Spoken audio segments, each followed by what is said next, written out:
In the cold, forgotten edges of our cities, lives unfold in the shadows. Lives of quiet desperation, of constant vigilance against a world that offers little comfort. Most pass by, unaware. But sometimes, a single silent plea cuts through the noise. A plea so profound, so utterly heartbreaking, it demands attention. This is a story of such a plea.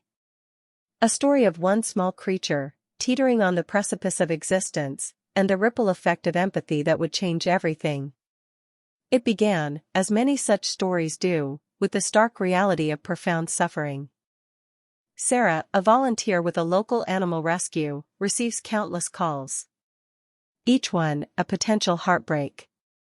But this particular message, from a concerned resident, carried a weight that felt different. It spoke of a cat, not just shy or feral, but utterly broken. A tiny, skeletal form seen near an old, derelict factory, barely moving, barely living. The caller's voice trembled with a mix of fear and desperate hope. It was a cry that demanded immediate action. A distress signal from the fringes, impossible to ignore. Sarah arrived, her heart heavy with dread. The air was frigid, the ground unforgiving. And then, she saw her. A small bundle of matted fur, huddled against a rusted pipe. This was Ember. Her name would come later. For now, she was simply the cat. Her eyes, wide and hollow, held a terror that pierced Sarah's resolve. She was emaciated, every bone sharply defined beneath her dirty coat. Life itself seemed to be draining from her. It was a sight that could shatter even the most seasoned rescuer. A profound sense of helplessness washed over Sarah. Ember's chosen sanctuary was a brutal one. A labyrinth of shattered glass, discarded metal, and biting winds. No natural shelter, no consistent food source. It was a death trap, slowly but surely claiming her. To survive even a day here was a testament to a primal will to live. But that will was fading. Each gust of wind, each passing shadow, only reinforced her profound isolation. Sarah knew that every minute counted. Every second spent observing, rather than acting, was a moment Ember might not have. Sarah's first attempts were met with predictable, heartbreaking failure. Ember, despite her weakness, recoiled from any approach. Her fear was a primal, impenetrable shield. She would drag her tiny body further into the debris, disappearing before Sarah could even get close. Food, offered gently, remained untouched. Whispered assurances, ignored. It was a dance of desperation, where one side yearned to help, and the other could only see threat. The gap between them felt vast, a chasm of mistrust carved by a lifetime of hardship. Sarah felt her own hope begin to fray. Days turned into a grinding week. Each morning, Sarah returned, finding Ember in a slightly worse state. Her breathing grew shallow. Her movements, even to escape, became agonizingly slow. The threat of dehydration, hypothermia, and starvation loomed larger with every hour. The emotional toll on Sarah was immense. She knew she couldn't force the issue, yet time was running out. The weight of this fragile life, clinging to existence by the sheerest thread, pressed down on her with relentless force. This wasn't just a rescue, it was a race against time. The nights were the hardest. As temperatures plummeted, Sarah would leave food and water, hoping Ember would find some strength. But she knew the odds. A cat in her condition, exposed to the elements, was desperately vulnerable. Imagining Ember alone in the dark, shivering, hungry, afraid, kept Sarah awake. Each sunrise brought a fresh wave of anxiety, a desperate prayer that Ember had survived another brutal night. The factory, once a symbol of industry, was now a silent sentinel to a tiny creature's suffering. The cold was a constant, merciless adversary. Desperate, Sarah decided on a humane trap. It was the only way. She positioned it carefully, camouflaged amongst the rubble, baiting it with the most irresistible, smelliest wet food she could find. Now, the agonizing wait began. It stretched for hours, each minute a tiny eternity. Doubt began to creep in. Had she made the right decision? Was Ember even strong enough to enter a trap?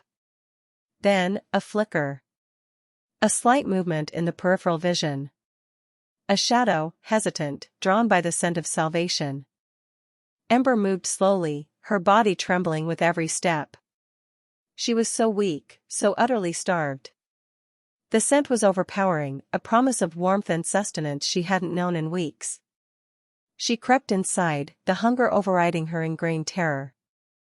And then, with a soft thud, the trapdoor closed. The sound echoed in the silence of the factory, a definitive, irreversible moment. Sarah, emerging from her hiding place, felt a wave of profound relief, mixed with sorrow for the fear Ember was now undoubtedly experiencing. It was done. The first battle was won. Carefully, Sarah covered the trap with a blanket, creating a dark, safe space for Ember. She spoke softly, her voice a balm of reassurance. Ember, though still terrified, did not thrash. She simply watched, her eyes wide, but perhaps, now, a fraction less wild. This was the first true contact. The first moment where human and animal were undeniably linked, not by fear, but by a fragile thread of hope. Sarah gently lifted the trap. Its weight was disturbingly light. This was a critical point. The journey to healing had truly begun. At the emergency vet, the diagnosis was stark. Severe emaciation, profound dehydration, an upper respiratory infection, and likely parasites. Ember weighed barely 3 pounds. The vet was honest, survival was not guaranteed. Her tiny body was ravaged. The odds were against her. But there was a flicker of resilience. A spirit, however faint, that refused to fully surrender. It was a long shot, but Sarah committed fully. She would give Ember every chance. No matter the cost, no matter the effort. This little life mattered. The first few days were critical. Ember was too weak to even eat on her own. Force-feeding, medication, constant monitoring. Every tiny step forward felt monumental, every setback, devastating. Sarah was relentless, spending hours by Ember's side, talking to her, simply being present. Slowly, painstakingly, Ember began to respond. A tiny lick of food from a syringe. A slight purr, barely audible. These were not just physical improvements, they were spiritual victories. Each one a fragile affirmation that life was clawing its way back. As Ember gained strength, a new challenge emerged: trust. Weeks of fear had built thick walls. Sarah approached with infinite patience. Gentle touches, soft words, long periods of simply sitting nearby, reading. Gradually, Ember began to differentiate Sarah from the world of threats. She would allow a hesitant pet. Then, she would lean into it. Her purr, once faint, grew stronger, rumbling with newfound contentment. It was a slow, beautiful unfolding, watching a terrified creature learn that human hands could offer comfort, not just cruelty. The transformation was palpable. With nourishment and safety, Ember's true personality began to emerge. Gone was the terrified, hollow-eyed waif. In her place was a playful, curious, and incredibly affectionate cat. She would chase toys with surprising agility, demand attention with insistent headbutts, and curl up for long, contented naps on Sarah's lap. Her fur, once matted and dull, grew soft and gleaming, reflecting the spark that had returned to her eyes. She was no longer just the cat. She was Ember, a resilient survivor, full of life and love. It was a miracle of spirit and care. Ember was ready for her forever home. This was always Sarah's ultimate goal, yet it was bittersweet. To nurture a life from the brink, to witness such a profound recovery, creates an undeniable bond. But Sarah knew her work was to give these animals their best chance. To release them into a life of permanent love. So, with a heavy heart, but immense joy, Sarah began the search for the perfect family. A family that would cherish Ember as she deserved. It was the hardest, yet most rewarding, part of the entire journey. And then, they came. A quiet couple, drawn to Ember's story, utterly captivated by her gentle spirit. The meeting was instant, undeniable. Ember, once so terrified of humans, greeted them with purrs and playful swats. It was a moment of pure, unadulterated joy.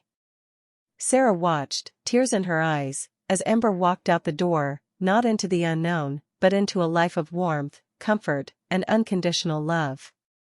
The journey from the cold factory floor to a loving home was complete.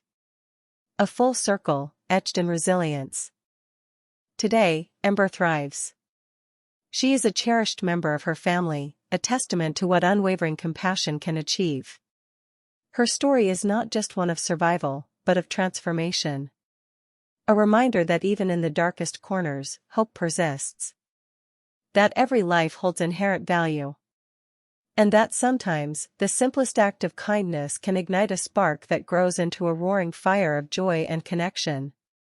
Ember's shadow has been lifted, replaced by the brilliant warmth of a life truly lived.